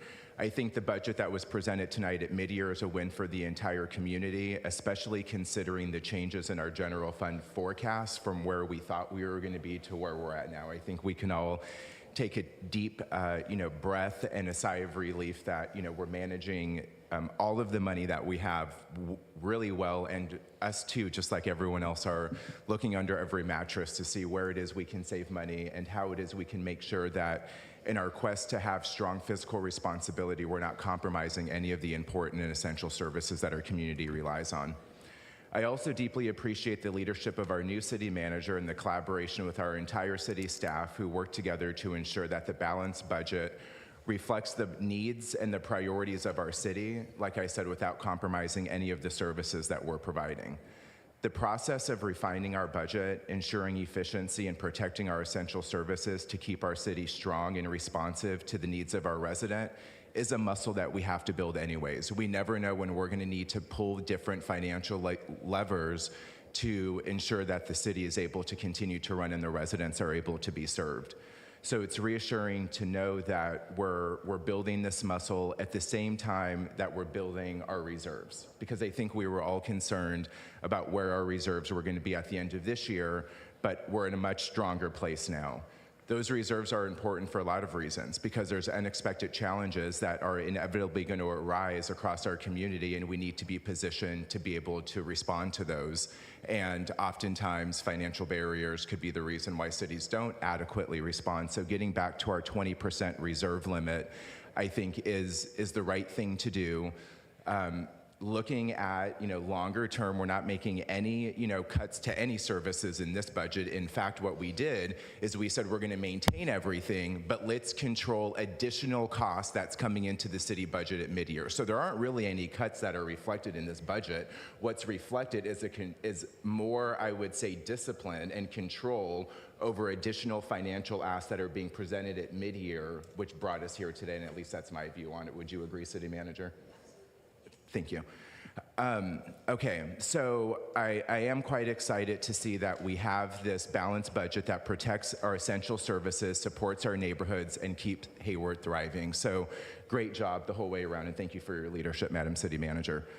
Now, as it relates to St. Rose, the mayor and I wrote a referral that came to this council that was approved several months ago for all of the great reasons that we heard today. St. Rose is a safety net hospital that provides services to some of our most vulnerable community members.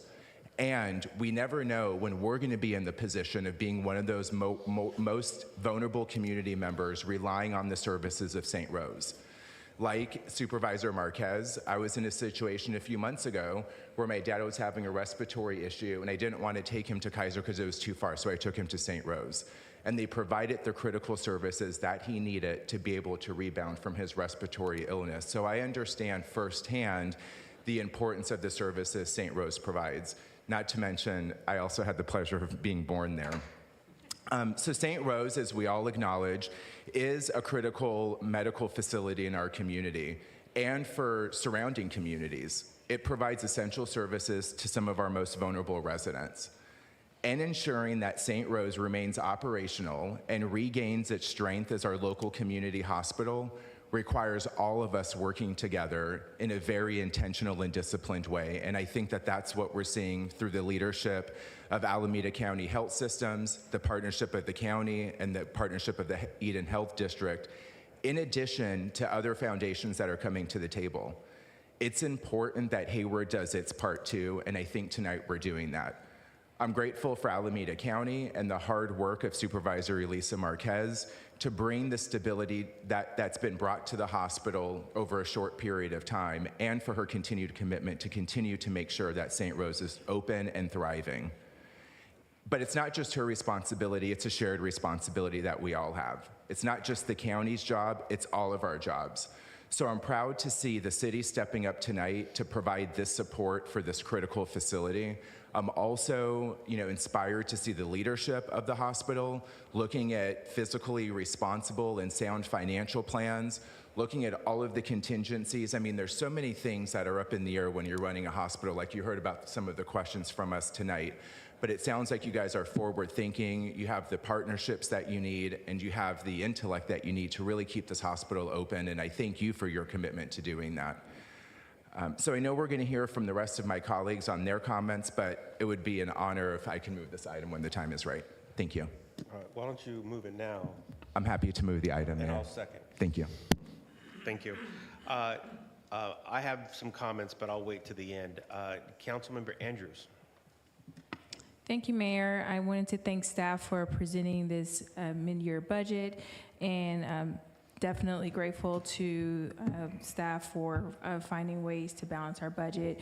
I do want to just make a quick comment and just want to remind staff this is the importance of supporting economic development, as well as when businesses come to our community, we need the sales tax revenue. We need to be open arms when we have businesses come here who want to set up.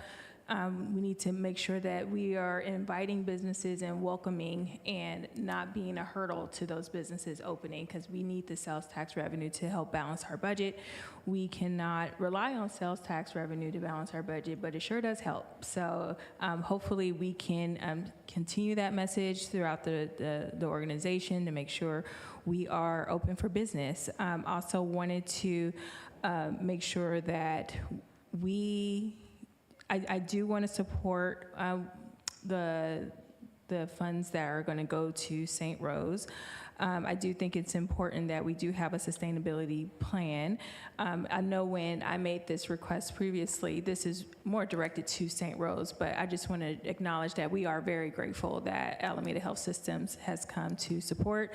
We know your impact throughout the community, the Alameda County community, not just what you've already done in Hayward. I believe you already have services that you're offering at Southland Mall and other locations. So just wanted to know that I know we came with some really tough questions tonight, but this is definitely not directed at your role in saving this hospital. I also want to send my thoughts to your family, Supervisor Marquez. This is a testament to your work ethic, and also your love for this community is something that I always admire, and your family is in my thoughts. And you have at Alameda Health Systems in St. Rose, you have no bigger champion than the supervisor. I mean, every time she was doing something, whether it was fundraising, whether it was working on a measure, her work ethic, again, is unmatched, and I've always said that about the supervisor. So you have no bigger champion in your corner than with her, so make sure she's happy. I also want to let the community know that you also have an opportunity to reach out to the state on another matter. I know I asked you to reach out regarding grants for sewer improvements as well as plant processes, but also if we can defer this $17 million loan, that would be a big help. Right now, we're asking for the business community, nonprofits, different organizations, different government agencies to give us $12 million when they can just help us out with the $17 million. So if we can all have that call to action to reach out to your state representatives, that would help us. And it also help you as a resident. We are here twisting every knob, moving every lever to make sure this balanced budget is happening, as well as making sure we have a working, operating, functional, successful hospital. We can also figure out how we can defer this loan. So please reach out to your state representatives regarding that. And again, I look forward to seeing Alameda Health do something with this organization. And just a reminder, it is a transition.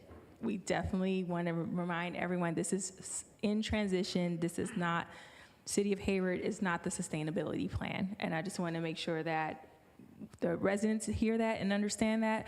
But I know that you heard that tonight, so thank you. Thank you. Councilmember Syrup. Thank you, Mayor. Just starting with some comments on the budget. Also want to thank and appreciate staff for their hard work around preparing this document. I think it's something significant when we're sweating our budget when we're looking at being under $40 million in savings. That's a good sign. I think it's a sign of good governance. A lot of cities are in a very difficult position where they're facing $100 million up to $800 million deficits. And we're saying our piggy bank is maybe at 95% full, and that's giving us cause for concern. So I really appreciate the fiscal discipline the city is demonstrating.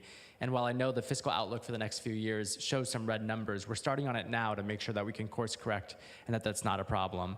So I just really appreciate the discipline, the flexibility, the collaboration, not just with the executive team and our council, but among our city staff as well, because this is a team effort to ensure that we're able to maintain our core services for our community. I do want to comment on this concept of pet projects because I don't think it sits right with me entirely. I don't see a lot of what we do up here, from the HEART program and mental health crisis response to a registry that protects seniors and folks with disabilities during an emergency, or improving public transit infrastructure during a climate crisis as a pet project. I don't think that it's smart or right to compare Juneteenth or Education City as pet projects. I think as electeds, we wear a number of hats, including introducing new ideas that make our government more responsive to our residents' needs. Another hat that we wear is figuring out how to pay for it.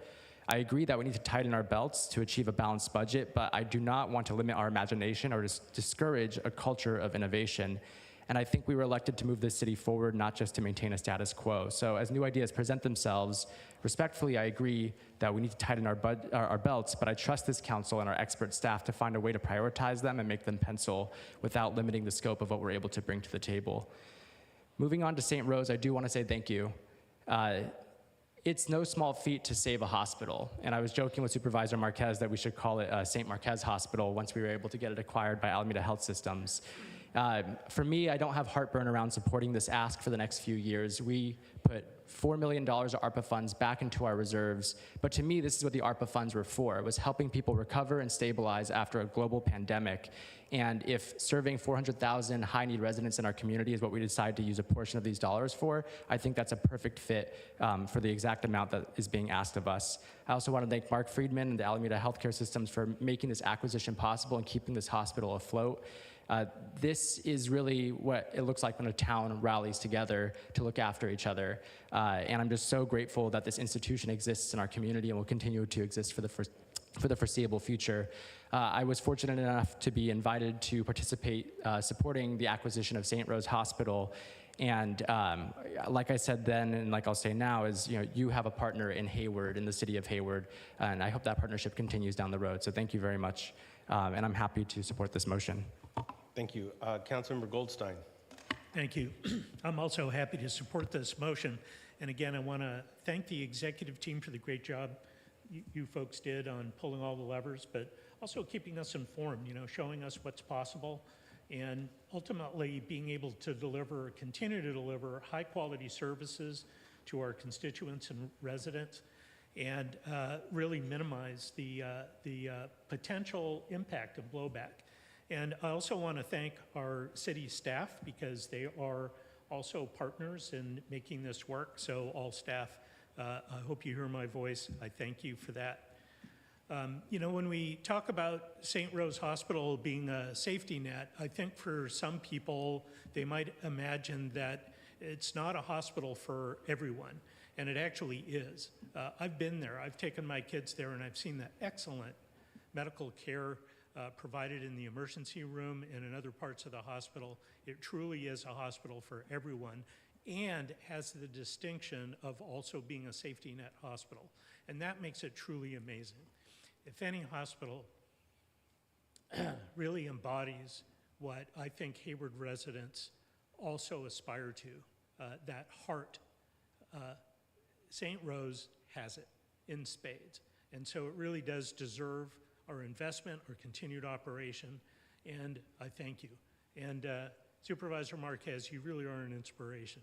Your work ethic, your passion, your civic duty, you do things in a way that inspire me to be better. And I just wanted to thank you for bringing that forward. Thanks to Mark Friedman and also for Alameda Health Systems for your partnership in making this possible. Truly, without you, we wouldn't be where we are today. So thank you. And again, to the residents of our fine community, please write to your state and federal legislators and ask them for their support in continuing to have hospitals, specifically St. Rose, but other hospitals like it, so that we can continue to deliver quality care as it's needed in our community. Thank you. Thank you. Councilmember Zermeño. Mayor, thank you very much. First, my thanks go to our city staff and the executive team.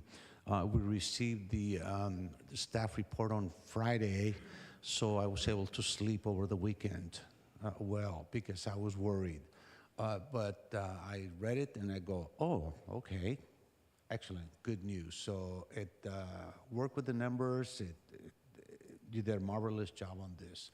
And then, of course, it included the $1 million to St. Rose Hospital. And then, Dustin, I don't know who's responsible, but you included the possible lack of funds from the feds, and I think I appreciate that. It's kind of like a little cloud, but it's good for us to know that that is a possibility. Hopefully, it will never happen, but at least we know what it could entail. I need to start thanking Supervisor Lisa Marquez, our supervisor, our colleague for many years here, because St. Rose, in my mind, it is a safety net, has been proven. And St. Rose is important to our community. It's important to South Hayward. It's important to South Community County. And it's important to my family in particular. It took care of my aunt on 2 different occasions. She wasn't even asked, can you pay? She was just taken care of.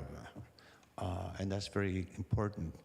And it worked with Kaiser Hospital when my wife had to go through breast cancer operations, and they did the finishing touches. So it's the personal touch that in my mind we need to protect. Also, for my colleagues' sake, the mayor and I are part of the St. Rose Foundation, and the St. Rose Foundation, our mission is to work and raise funds for the St. Rose Hospital. And on the audience, we have a CEO from the chamber, Lucy Lopez, who's also part of the foundation of St. Rose Hospital. That is our mission, and we will keep working for raising money for our hospital, because in my mind it is a jewel. One of my colleagues said it is the heart of Hayward, and I think that's very, very important. Budget-wise, okay, so yes, I kind of read that all of us will be supporting the motion because we think that St. Rose is important, and I like that. Back to the budget, I want to encourage everybody here and everybody out there in TV land, please shop Hayward first. That is going to help us out. It will help everybody. And then to our staff here and to our city manager, let's be more proactive and let's be more active on encouraging business to come to Hayward. I think we need to do that. We need to also work with taking those empty storefronts on B Street and filling them up, because that means that more people will be shopping Hayward first. So your next car should be bought in Hayward. Your next refrigerator, airport appliance. Absolutely. And I thank you all. I thank my colleagues, and I thank our staff, and thank you very much. And of course, I'll support the motion. Thank you. Councilmember Rhodes. Thank you, and thank you everyone for your comments. I also want to thank staff and the hard task of balancing our budget and what I know you're all doing in the background throughout the city to batten down the hatches and to start chipping away at that 5-year reserve projection. And while I agree, and I'm thrilled that this year's actuals look better than expected, we're still not even at that 20% goal. And when you look at, by year 5, we lost the reserve. So while I am excited for this year, I think that we still have caution. We still have to do this with caution because it takes a long time to turn around this kind of deficit. So I will continue to work with you and look at ways for us to do that. And I know that you're working hard to do that. I'm not discounting that. So thank you very much for all the work that you're doing.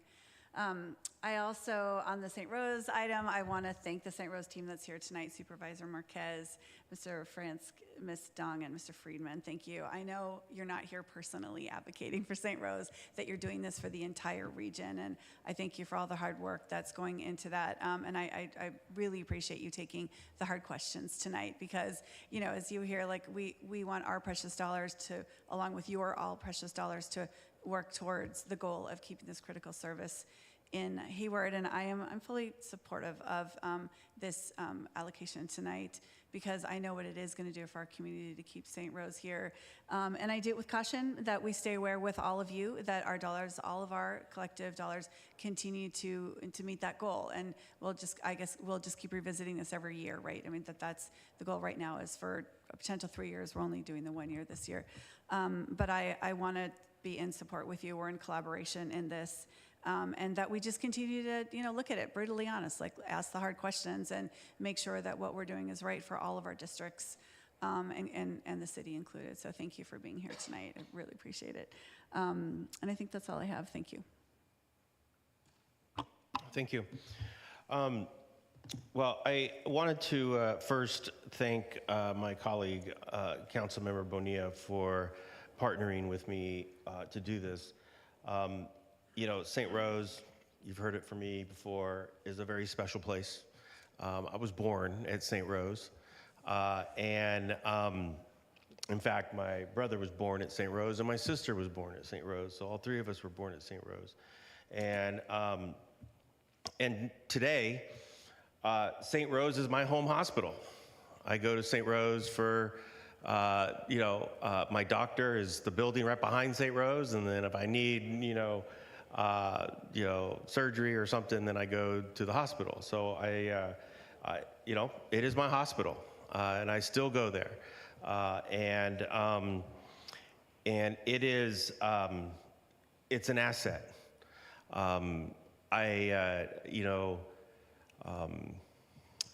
It's, how can I put it? It is it's a hospital that is open and it's still delivering services, and it would be incredible. It would be devastating if we were to lose it. I mean, devastating if we were to lose it. I look at other businesses, small businesses, when we lose them, and people, pound their fists, and why are we losing our, little market next door, our neighborhood market? And yes, it's sad when we see a business close, and it's sad to see these things.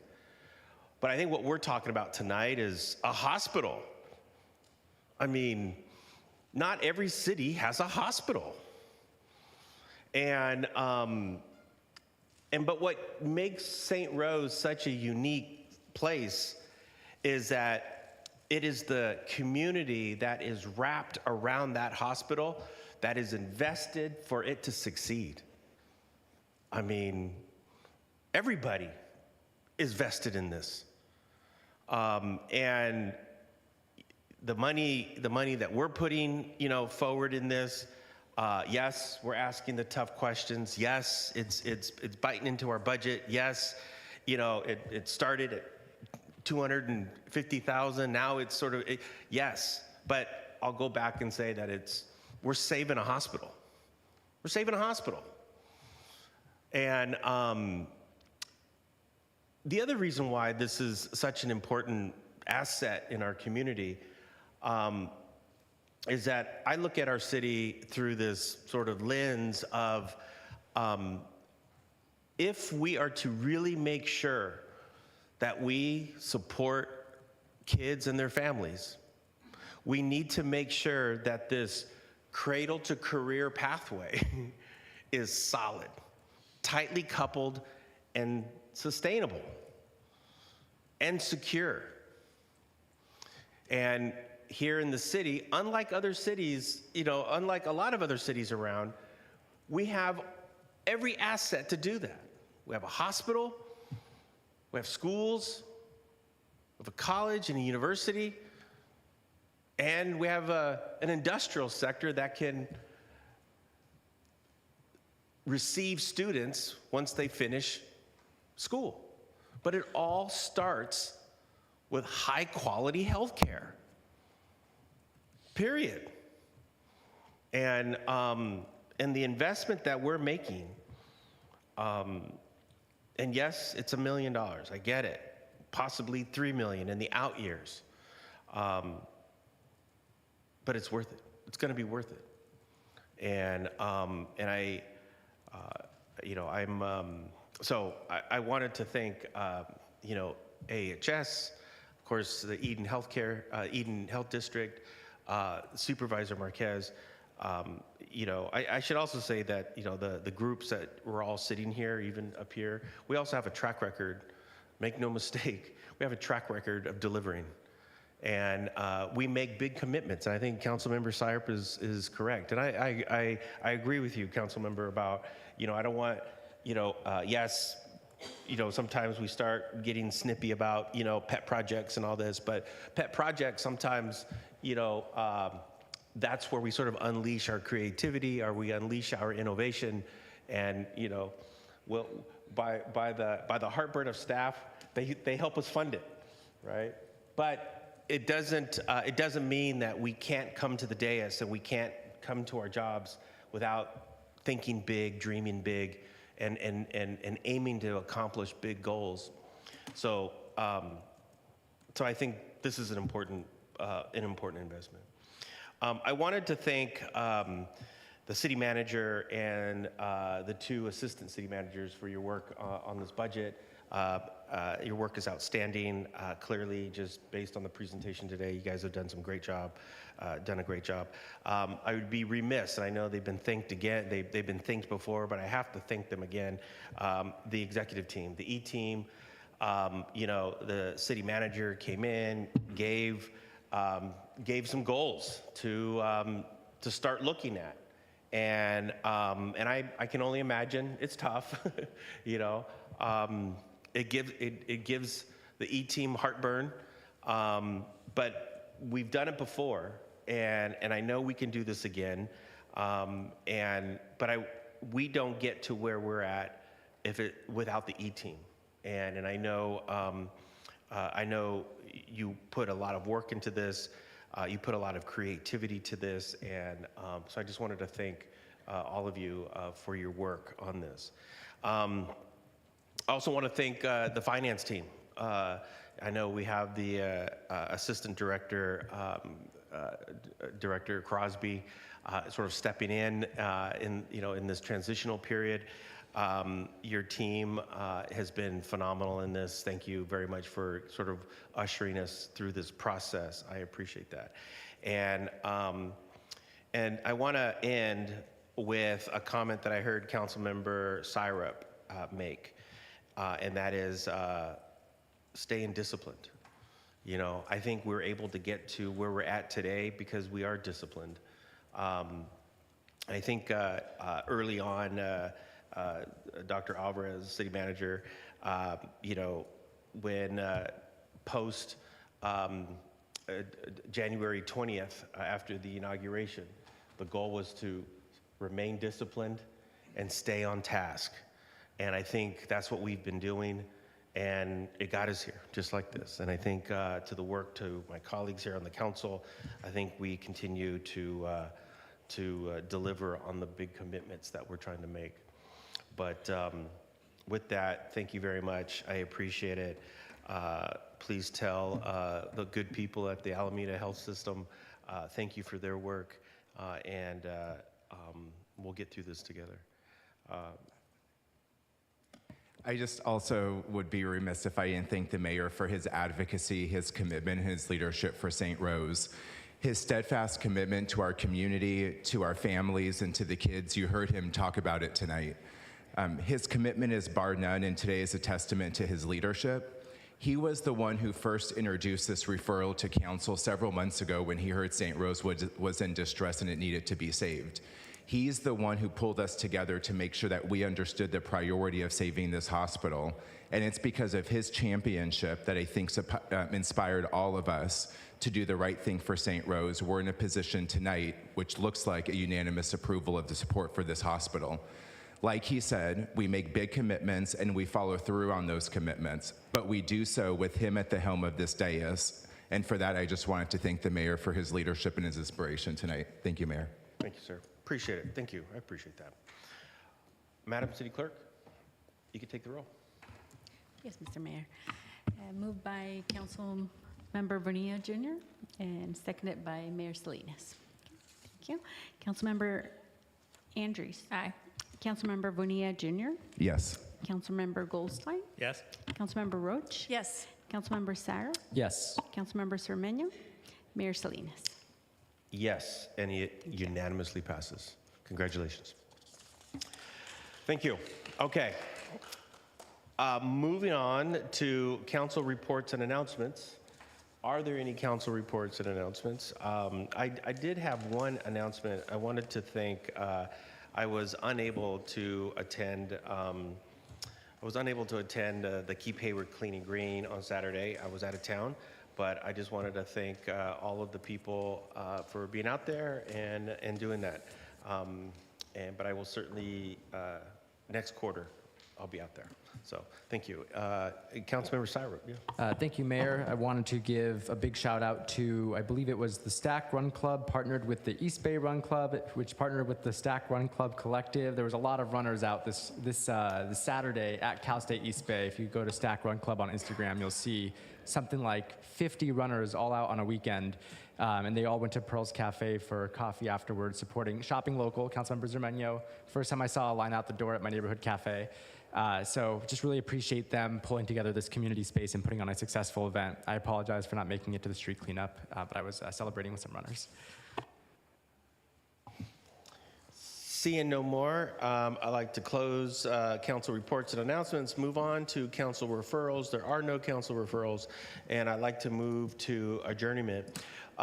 Tonight, we're going to be adjourning in the memory of a young woman who lived in Hayward, who died tragically on February 10th. A death that was completely unnecessary, a death that was absolutely horrifying, and it just, I don't want to upstage the memory of Lydia, but when people lament and they pound their fists on the table and they talk about what the city isn't doing or what we're doing about calming traffic and what we're doing around road diets and what we're doing and what we're testing to slow traffic down all the work that our Public Works Department has been doing around making our streets safer and slowing traffic down and slowing drivers down. This right here is an example of that. This is a clear example of just reckless, absolutely reckless driving, and this absolutely should have never, ever happened in the city in a neighborhood street where the speed limit is 25 or below. And so before I read this, I just wanted to go to our city manager, and I know our public works director is here, and just reaffirm council's commitment to making sure that our streets are safer, making sure that we get drivers to slow down, and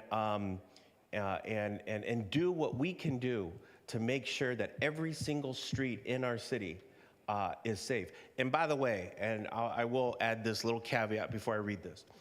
Yesterday, I was at a retreat at the Alameda County Transportation Commission, and we were talking about high incident networks throughout the county.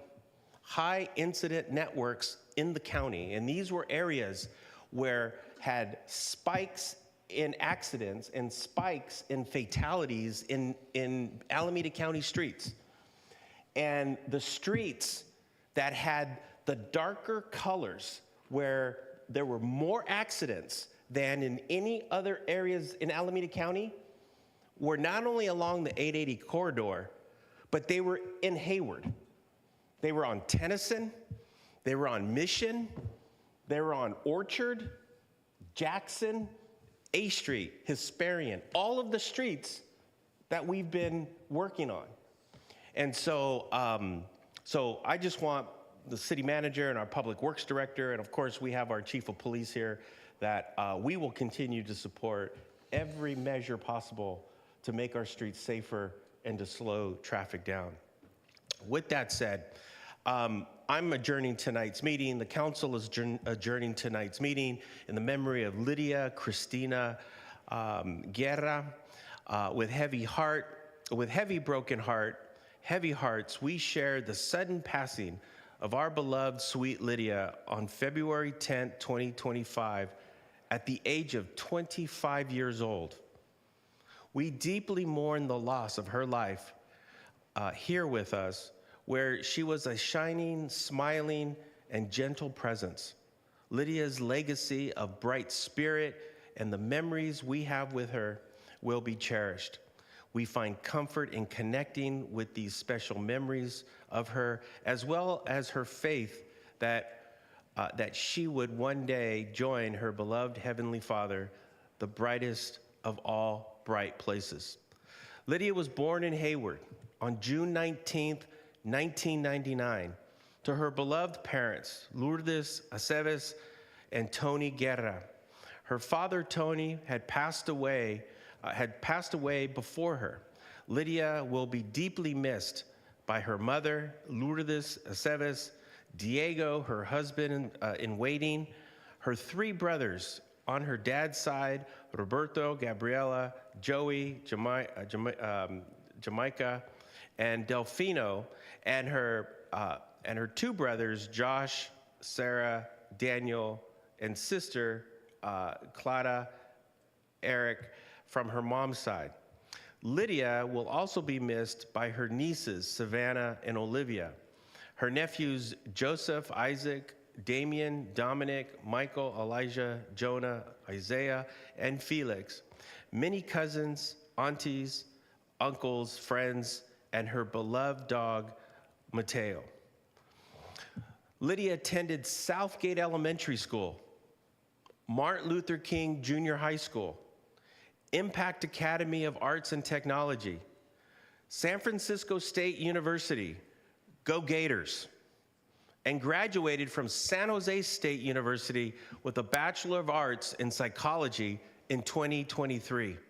After graduating, she started working as a para-educator for the New Haven School District and as of late employed by EdSped Solutions as a para-educator primarily at Roos Elementary School of the Hayward Unified School District preschool classroom. She was a para-educator for preschool kids with special needs. Absolutely amazing. Where she loved where she loved her students and fellow staff who she worked with. She was a teacher. She was a special ed paraeducator for the Hayward Unified School District. And Lydia, on the morning of the 10th, she was walking to work. And a driver recklessly speeding down Calaroga hit her and killed her. Only angels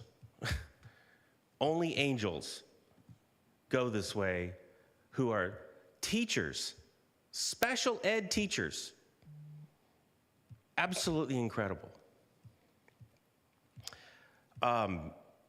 It is with heavy hearts that this council adjourns tonight's meeting. And to the family of Lydia, God bless you, and we all mourn for you today. Thank you. Meeting adjourned.